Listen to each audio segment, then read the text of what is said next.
Welcome to Shakespeare FC, The Words, a 5-minute journey into the individual bits of language that were forged, fletched, hewn, and hammered, and sometimes crowbarred, into existence by our brilliant and witty Warwickshirean wordsmith, or, as you become more familiar, Uncle Will. I'm your host, Kari Marshall. Let me describe someone to you, and tell me if they sound familiar. They are a friend who always knows someone you should meet. They set the table, pour the wine, find an excuse to leave the room at exactly the right moment, and afterwards they want no credit, just the quiet, glowing satisfaction of having engineered your happiness.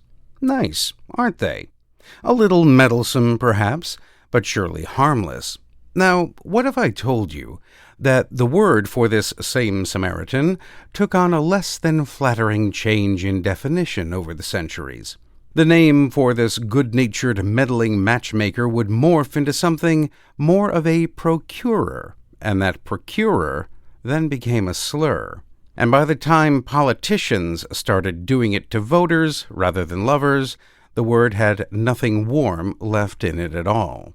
And Uncle William didn't just witness this spectacular syllabistic scandal, he actually wrote a chunk of it himself, in not one but 2 of his plays. But then, and I hope I'm not betraying our shared familial fondness here, he had the cheeky nerve to take a victory lap for a word that really wasn't his to claim in the first place.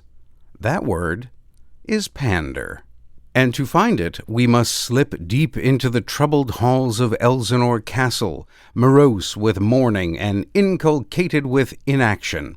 Hamlet has cornered his mother, the Queen, in her private chamber, and begins to berate her for hastily marrying his uncle after his father's death, and makes some rather unsavory and saucy implications about her motives. Rebellious hell, if thou canst mutine in a matron's bones, to flaming youth let virtue be as wax, and melt in her own fire, proclaim no shame when the compulsive ardour gives the charge, since frost itself as actively doth burn and reason panders will. Oh, Hamlet, speak no more. It's a vicious little verb to drop on your own mother, and it's one of the very earliest times anyone had used pander as a verb at all. But where does it actually come from? Well, we must journey all the way back to Homer's Iliad, and you'll find a minor Lycian archer named Pandarus, whose main contribution to history is breaking a truce and putting an arrow in Menelaus. But centuries later, medieval storytellers would give him a bit of a character revamp. Chaucer, in his Troilus and Cressida, reinvented Pandarus as Cressida's uncle, a genial, scheming go-between who engineers her romance with Troilus. By the 1400s, Pandare, and soon Pander, had already become an ordinary English noun for any go-between, but usually a disreputable one. Uncle Will would also reach for pander in his Merry Wives of Windsor, where jealous husband Ford bursts in to where he is convinced his wife's lover is hiding and roars, "Oh, you panderly rascals." Then, in his Troilus and Cressida, William brings Pandarus himself on stage as a character and has him broker the lovers' union with a flourish declaring, "Let all pitiful goers between be called to the world's end after my name. Call them all panders."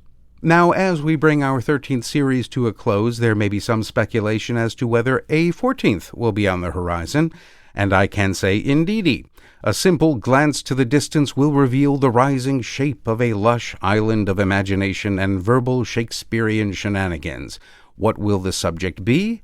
Well, I'm afraid you must pander to my sense of secrecy and just wait.